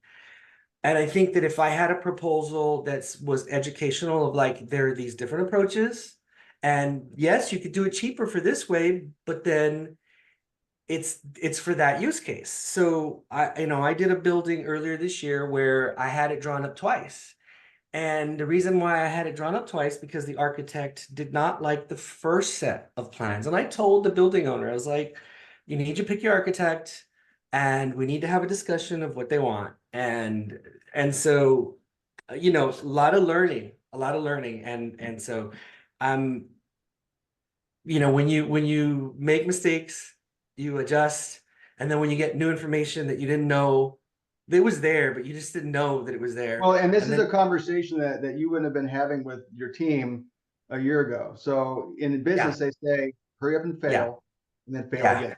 Hurry up and fail, and then fail again. And every time you fail, you're going to learn. So if you're bidding a project where it's a 6-figure project, you only need one customer a year, maybe 2 customers a year. You're done. Right. Yeah. And so I think that, like, I'm sure there's some of us here in the group that have we have 360 cameras, and maybe we don't have a LiDAR, and we want to go after the construction monitoring market. Like in my market, there's a lot of construction going on, and I haven't really gone after that. And I was like, wow, I'm missing so much. Like I could go after that. So, yeah. Well, you're so refining your niche, just like Dean. I had a conversation with Dean yesterday, and he's refining his niche into providing a deliverable where we're graying out the background, we're focusing on the subject matter, and that's a great niche for him to be able to provide people like us, where he can make some money for his investment of time, and we can make some money by selling that improved asset to our customers. So we're all learning, we're all pivoting at times, but our commonality remains Matterport. Has anybody heard anything at all on the CoStar acquisition, or is it just pretty much nothing? Phil, you're shaking your head no? Nothing? Okay. Yeah, I haven't heard anything either. I got a big, thick booklet from my investment advisor that was all the legal stuff they had to share with stockholders. I'm sure those of you who own large blocks of Matterport stock probably got the same thing in the mail. I didn't read it. I talked to the rep yesterday. They called me and they quoted me their homes.com package. So when they originally quoted me the homes.com package, they quoted to me at 200 and something a month. And they're like, this includes all your collateral. Any listings in the Phoenix metro area is going to include photos, Matterport. They quoted me yesterday. Guess how much? 1,200. Well, no, but yeah, that's going to be like 3 months from now. Yeah. So it went up to like 590 per month but that now they're supposed to be including Matterport models. Yep. Yep. your listings. And so I'm just trying to Yep. wrap my head around, if you have 5 listings, does that mean that you get 5 Matterport models as part of your package for $500? That would be a deal. Yeah.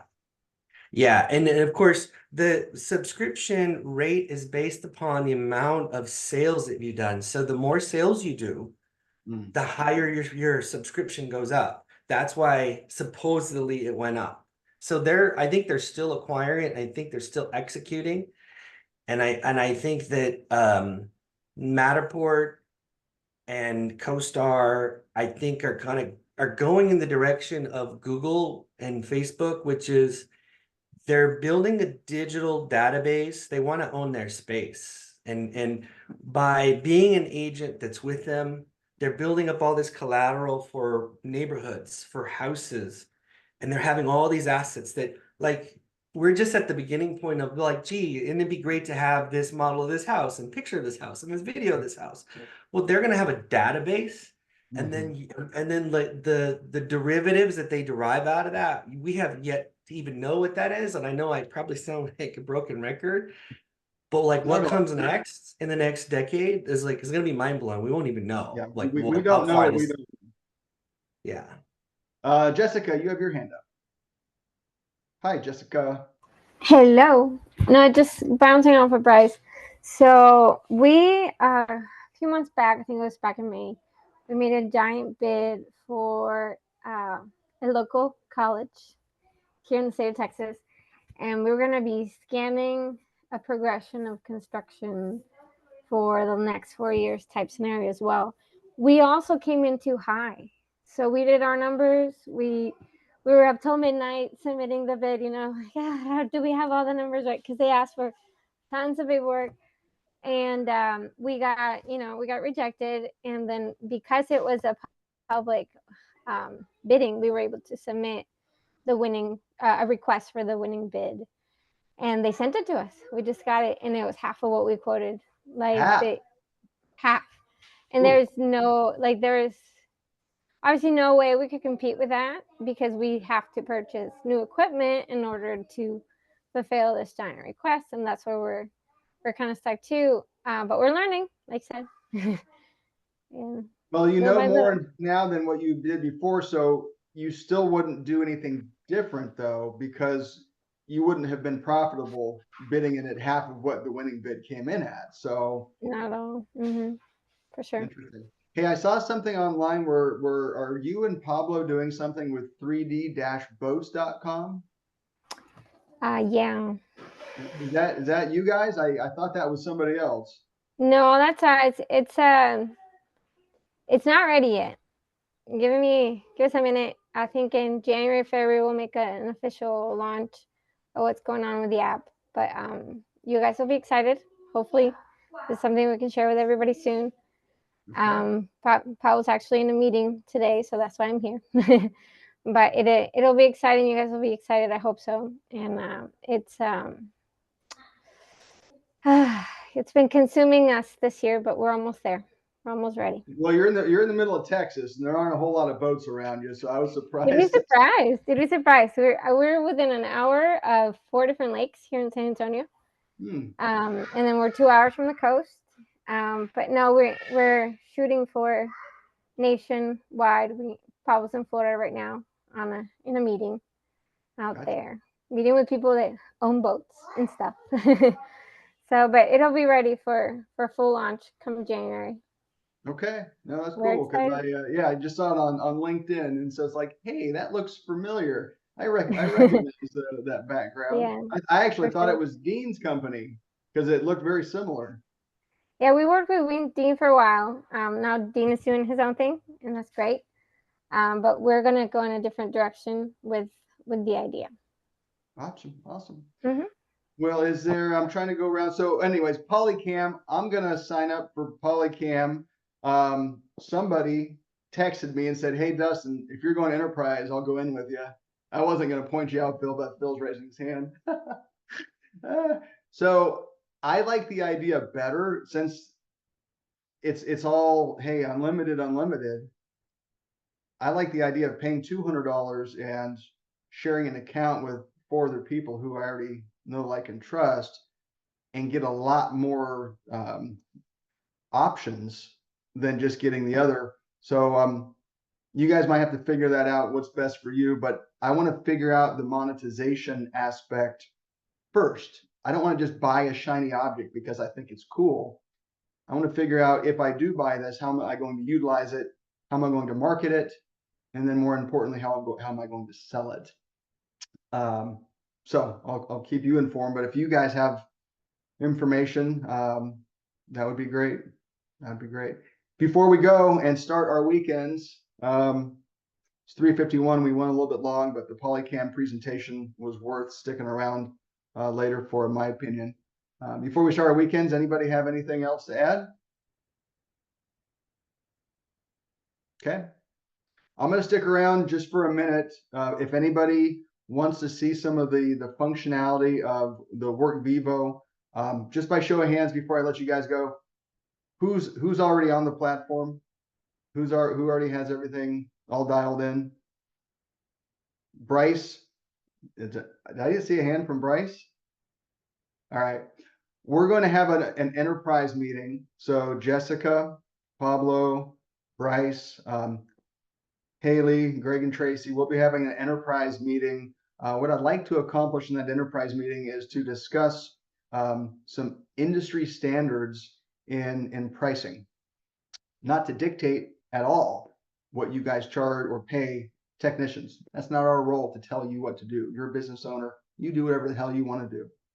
But I think it would be in our collective best interest to look at some of our biggest competition, one of which is Matterport and their scan services program, and look at what some of this pricing, either on a square footage or per project basis, is, to become a little bit more uniform with how we're continuing to be fair with a technician. We always want to keep that in the forefront.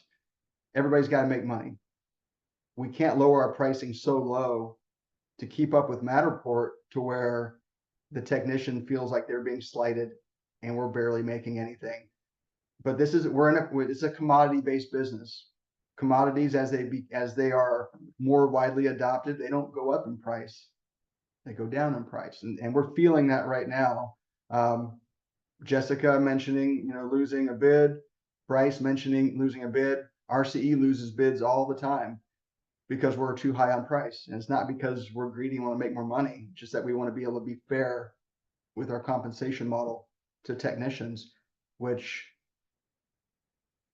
there's other companies out there that don't really care about the fairness. If you don't want to raise your hand for that job, okay, somebody else that is late on their rent will raise their hand for that job. And that's what we're seeing, which is kind of unfortunate, but it's just a fact. And so since it's a fact and we have to take the emotion out of the fact, we need to look at ways to intelligently navigate around that while also adding tools that we can use. And that's why I was really excited to have POLYCAM and Ethan on as our guest speaker today. So I see that as a very financially approachable tool that we can invest in, another way for us to monetize that effort. Have a wonderful, wonderful weekend. If you guys need to bug out and start your weekend, jump off. Otherwise, I'm going to go ahead and stick around for maybe the 1 or 2 people that want to see something in our WorkVivo, and we'll cut the recording off now. Thanks for joining the call. We'll see you guys later.